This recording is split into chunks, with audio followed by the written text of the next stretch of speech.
はい、はじめまして、こんにちはの方もいらっしゃると思いますが、しっぽバンクという、小動物専門、ネズミ専門のペットショップをやっております。小祝と申します。よろしくお願いします。今日はですね、マウスについて、ファンシーマウスについてのお話をしたいと思います。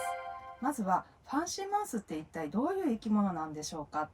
ですね、皆さん品種、色、そういったことが知りたいかと思うんですが、まずは一体ファンシーマウスがどういう生き物か、それをですね、第1回目ではお話ししたいと思っております。ファンシーマウスのまず来歴ですね。ファンシーマウスはですね、日本語で言うところのハツカネズミ、ハツカネズミという生き物になります。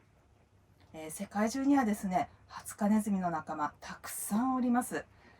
ネズミというものの種類は非常にたくさん分かれているんですけれども、その中でもハツカネズミはさらにその中で分かれていて、世界中でですね16種類ほどの亜種が確認されております。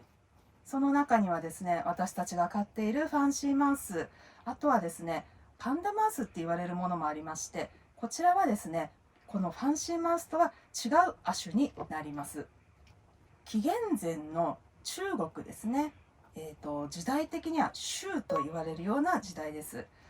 その頃からあとエジプトですね、こちらも紀元前なんですけれども、エジプトっていうと2000年ぐらい続いた文明だったと思うんですが、この頃にはですねすでにマウスについての記載が残っております。非常に古い生き物なんです。そもそもですね、人間はですね穀物を作るようになってからですね、ずっとネズミと暮らしてきたわけなんです。だいたい敵という関係にあったんですが、それがだんだん変化していったのが、紀元後ですね300年ぐらいですね、中国の三国志時代ですとか、その辺からですね、どんどん品種改良が始まっていくんですね。で、日本の江戸時代1600年代になりますと、日本にですね仏教をもたらした、いろんな仏教が日本に入ってきてるんですけれども、その、お坊さんと一緒にマウスが日本にやってきたという記録が残っております。ちなみにこちらですね、お坊さんが飼っていたペットを持ってきたらしいんですけれども、その時にはですね白の黒目のネズミが持ってこられたという話が残っております。次ですね、ペットとしてのマウスに関してのお話です。ファンシーマウスっていう風に言われるマウスなんですけれども、ファンシーっていうのは何なのっていうことですね。ファンシーっていうと、ペット用のとか愛玩用のとかそういった意味になります。よくうちにですね来るのがファンシーくださいとか、ファニーください、ファンキーください、そういったご連絡があるんですけれども、その先の種類がわからないと何が欲しいのかわからないんです。ファンシーラットなのかマウスなのか、ジャーベルにもファンシーってつける人もいますし、ファンシーっていうのはその生き物そのものを指す言葉ではないことはちょっと覚えておいた方がいいかなと思います。犬でいうミニチュアみたいなもんですね。ミニチュアシュナウザーもいればダックスもミニチュアつくので、私ミニチュア飼ってますっていう人たくさん今まで見てきたんですけれども、なんだかわからないんです。なんでマウスもラットもファンシーの先にその何の生き物なのかっていうのをイメージして、お伝えいただくと良いのかなというふうに思います。はい、でですねマウスなんですけれども、そうですね、私がですねここ4、5年ですね、しっぽバンクやってきて、結構いろんなところでファンシーマウスっていうのが、少しずつ知名度上がってきたかなとは思うんですけれども、日本でですね最近あんまりマウスって見かける機会少ないと思うんです。ただ海外ではかなり一般的な生き物で、私が高校生ぐらいの時ですねアメリカにホームステイしたんですけれども、その頃にはですねたくさんマウスとかラットとかアメリカにいたんです。アメリカですと子供の頃から家で生き物を飼うのが割と一般的で、爬虫類を飼ってるお宅多かったですね。で餌用にアルビノのマウスでしたとか、そういったものを飼ってるお宅を何軒か拝見させてもらいました。ですね、ペットショップに行くといろんな色のですねマウスとかラットとかが売られてまして、今では多分法律の関係であまり生体の売買っていうのはペットショップでやらない国も多いかなとは思うんですけれども、当時はたくさんのですね、マウスラットがおりました。ちなみにうちの店ですね、海外の方が非常に多いんですけれども、やはり日本は少ないんですがね、ヨーロッパ、欧米、アジアの方ですね、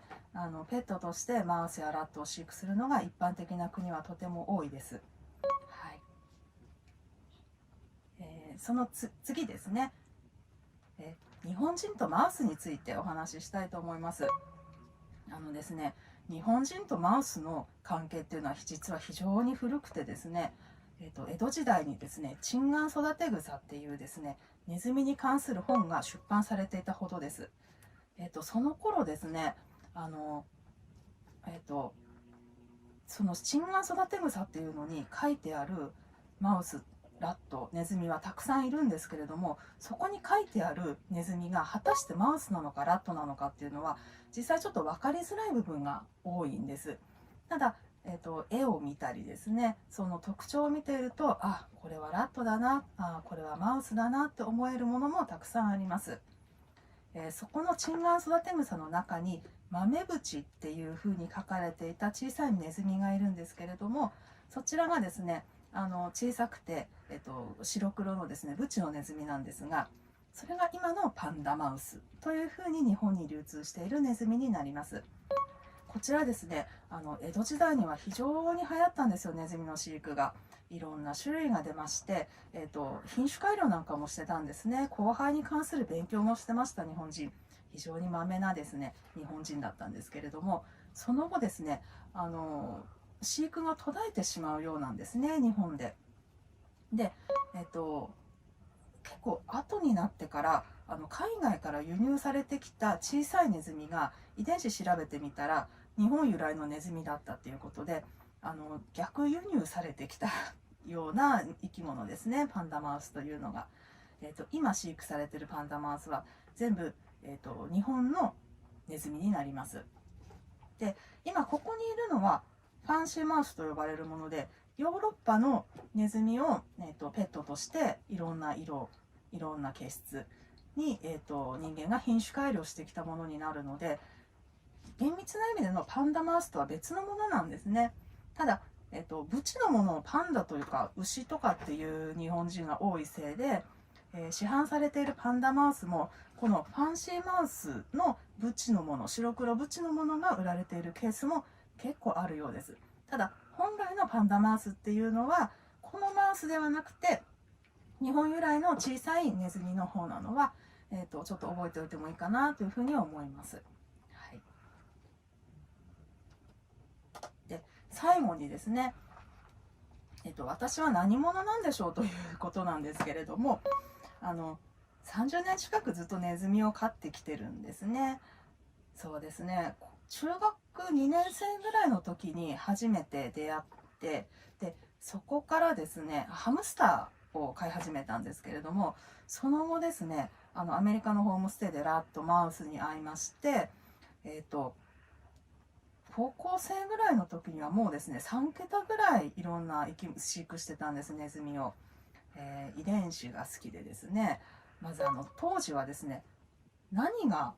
日本に入ってきているのかがわからない、種類もわからないような状況、色なんてわからないような状況、何もわからないような状況で生き物だけがいるっていう時代だったので、その中でいろんな交配をしたりとかして、自分なりに勉強して、で私が社会に出るぐらいになるとだいぶインターネットというのが発達して海外からいろんな情報が手に入れられるようになったんです。その頃からさらにですね私の飼育も加速しまして、マウスでいうと私が22ぐらいの時ですかね、22、3ぐらいの時ですかね、ブルーのパイドが入ってきたんですよ、確かブルーだかブラックのパイドが。でそれをもとに日本にいたいろんなネズミとですねファンシーマウスと交配して、いろいろなカラーを作り出してったのがそうですね20代前半ぐらいの時にかなりいろんなカラーを作りましたね。その時のカラーを出してくる技法っていうのは未だに私自分で編み出した方法を自分で使っていて、それを元にしていろんな、形質ですね、形であったりとか毛の質であったりとか、そういったものを見つけては遺伝子取り出して、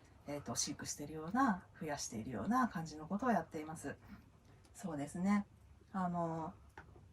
数で言うと本当に数えきれないぐらいの数を私飼育してますね。SNS とかインターネットの世界だと個人の経験が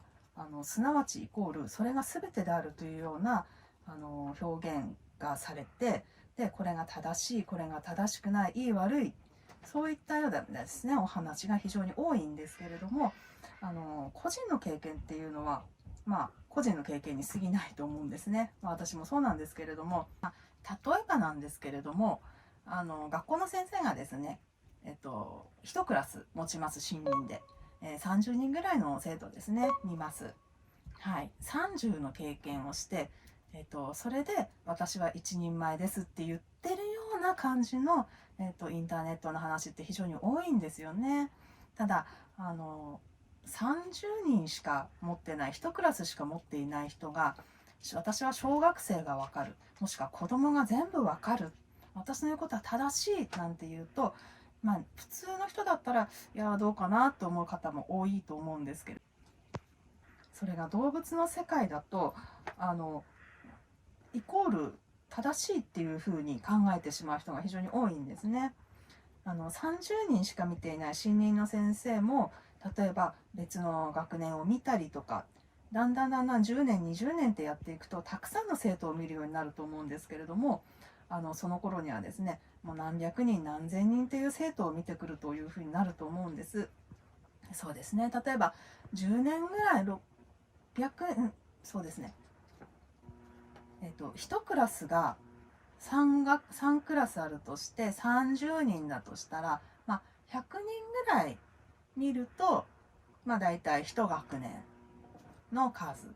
それが小学校は6年間あるんで600人ぐらい見ると、だいたい一周見たのかな。で人間ですね、石の上にも3年、サブロク1800の数ですね。10年ぐらいやって1年前かなっていう話であれば6000人の経験、ネズミもですね6000匹ぐらいの経験があると、だいたい一人前に一歩踏み入れたかなっていうイメージだと思うんです。私ですね30年ぐらいやってまして、6000じゃ済まない数ですね、万単位でたくさんの数を見てきてます。しかも餌用とかではなくてペットとしてですね、ずっと研究しておりますので、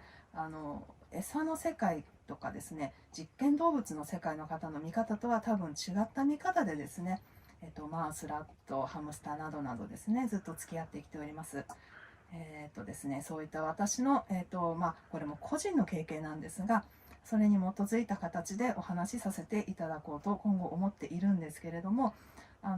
絶対数の母数の少ない方のお話もいいと思うんですが、私のお話も聞いていただけると、